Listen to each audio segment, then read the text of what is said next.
Hey there, Oasis Youth. This is Youth Pastor Sam here for another Covational for you all in this season. So I kind of want to start off with a story. I guess it's a slightly embarrassing one, but when I was young, my family we decided to take a trip to Montana.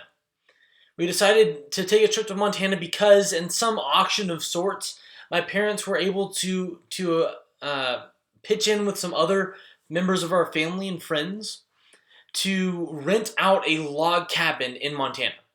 This fancy, beautiful, multi-story log cabin. It was incredible. It was so green. There was elk everywhere. It was just one of the most incredible places you can imagine. But here's the thing. I don't remember much of that vacation. I was about 7 years old. I should have remembered a lot of it. I don't remember much of it. You know why?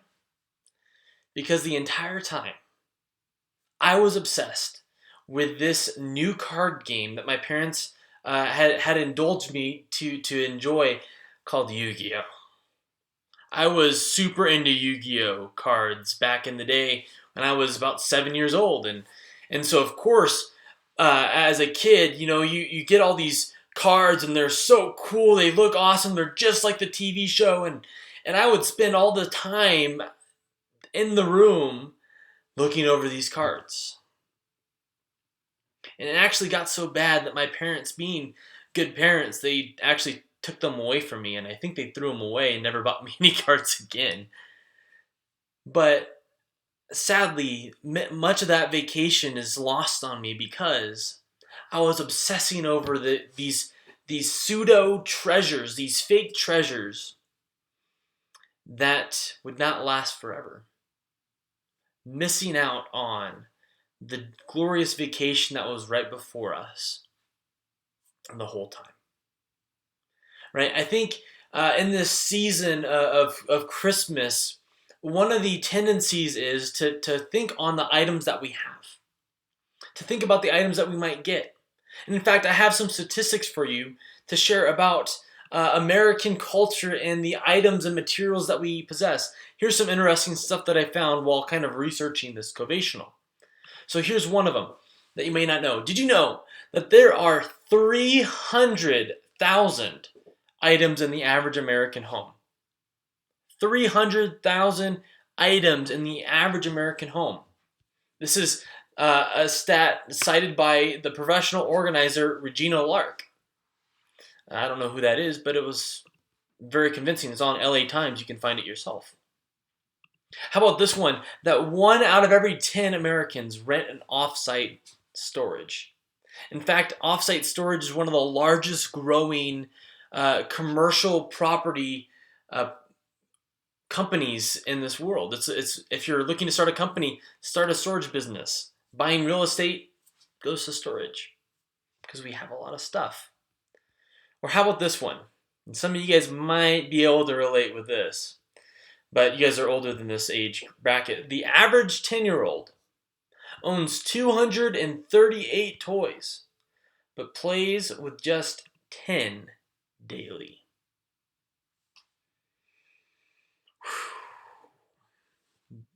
Those are some sobering statistics, aren't they? You can almost say that we're storing these pseudo treasures, these fake treasures, but they're not really treasures at all. They're just objects that fill space and force us to do something about them. At a certain point, I think we can agree with the old words of wisdom that when we have many possessions, then those possessions end up possessing us instead. Items that we have around us have the tendency to keep us trapped and tangled up, don't they? You might think that you have, right? I have a smartphone. But that smartphone really has your attention more than you possess it, right? I have a smartphone. I have games on here. But at the same time, I think sometimes those games have my attention. In fact, I don't know if you've done this at all, but I've noticed that when I have deleted social media apps off my phone doesn't have me as much as I have it and use it for things I need more. I think we can agree that in some ways, the possessions we have often end up having more possession over us than we would like to really confess. Right? But I think this goes a little bit further. This goes a little bit further than just possessions having us. I think there's a danger as well. And maybe you might agree.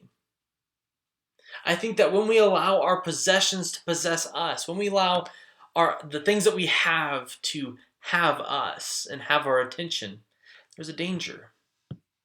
There's perhaps a danger because when we possess possessions that possess us, they often betray our best interests and they undermine our future. When I was 7 years old and in a beautiful log cabin in Montana, I had everything before me. There was games galore. There was books galore. There was I was there with my grandparents, my uncles, my aunts, my cousins. And there was a lot of opportunities to have fun and just go on adventures, but I missed most of it. Because the possessions that I had ended up possessing me. And they undermined my best interest. And they undermined my ability to remember them in the future. I think some of you guys might relate to this. Maybe perhaps you're in a season where you might not understand it yet. That perhaps you hear this and you go, ugh, this is like my parents talking to me about using my phone all the time. Friend, I want you to know that it might be a good idea to listen to what your parents have to say on this. That you might, 5 years down the road, think to yourself, I should have listened a little bit more. Maybe I was so obsessed with what was going on here that I failed to notice what was going on around me. You see, Jesus actually gives us a little bit of a hint here. Actually, he doesn't even give us a little bit. It's a very direct, pointed statement. He actually says this in the book of Matthew. In chapter 6, he's giving this message to people all over the place. And it's recorded for us in Matthew chapter 6. We call it the Sermon on the Mount, but it's most likely that he told this in many places that he went. In Matthew chapter 6, verse 19, this is what he says. It says, "Do not store up for yourselves treasures on earth, where moths and vermin destroy, and where thieves break in and steal. But store up for yourselves treasures in heaven, where moths and vermin do not destroy, and where thieves do not break in and steal. For where your treasure is, there your heart will be also." I think Jesus is telling us a couple things in this passage. I think he was trying to communicate some important concepts to the early listeners of his messages. And the first one that he's trying to communicate to us is that the possessions that we often allow to possess us don't last forever. That we might have these pseudo treasures, these fake treasures that we hold on to and obsess over, but they're not going to last forever. In fact, the Yu-Gi-Oh cards that I once had, I mean, they might have been worth something, but at the same time, they're useless to use. As far as card gaming goes, they've been outdated and replaced by bigger and better cards. Social media platforms change all the time. Back in my day, it was MySpace. I never had a MySpace account, but all my friends did, and it was the greatest thing in the world. Now they don't. And even at the end of your life, if you really think about this, at the end of your life, your Snapchat streak will not be there. that 2,000 day snap streak that you have, it's going to end someday. And then what are you going to have for it? Right? We can even say that moth and vermin are not there to destroy your Snapchat streak. But time will. The greatest things isn't an accomplishment in a video game. Or perhaps the amount of wins that you get on a sports team. But the greatest treasures that you can have are found elsewhere, where time does not destroy it. And that's where we get to the second thing of what Jesus is talking about. The treasures that we have that don't last are not worth it, but the treasures that do last are the ones that we ought to be pursuing. And what might those treasures be? Well, perhaps we can say it like this, that perhaps, your Snapchat streak won't make it to heaven, but your relationship with the Lord will. So let me ask you this, based on that reality. Which are you giving more attention to on a daily basis? Your social media account and the image you put out there for other people to see will not go to heaven. You're not going to take your Facebook or your Twitter or your Insta or your Parler or whatever you use. You're not going to take that to heaven. There's not going to be Instagram in heaven. There's no need for facade in heaven. But your character will enter into heaven with you. The integrity that you carry will go into heaven with you. So what does your character and your integrity look like in this season? What are you allowing God to shape in you? Or are you waiting for the right picture and the right filter at the right moment to get the right amount of likes to give the right image that you want? What treasure are you holding on to? And also the amount of friends that you have, what your friends think of you, that might not make it to heaven. But will your friends make it to heaven?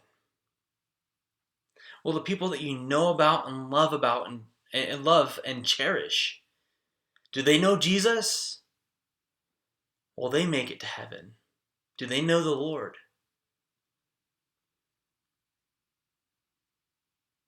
These are important questions. They're not easy questions, are they? But they're important ones. So let me ask you, where are your treasures at?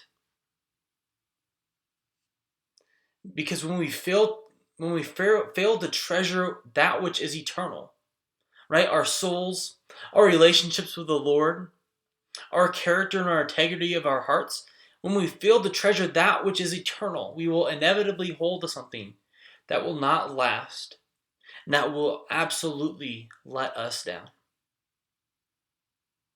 What Jesus offers you and me today is the opportunity to reflect and ask ourselves what our real treasures are. Where is your real treasure located? Do you treasure your family and the joy that they bring, along with the memories built with them? Or do you care more about the pseudo treasures that will not make it past this life? And the last thing we can learn from Jesus that kind of ties this up, wraps it up in a nice bow, is this. He says, where your treasure is, there your heart will be also. Where is your heart? Where is your treasure? What are you holding on to, and what do you care more about?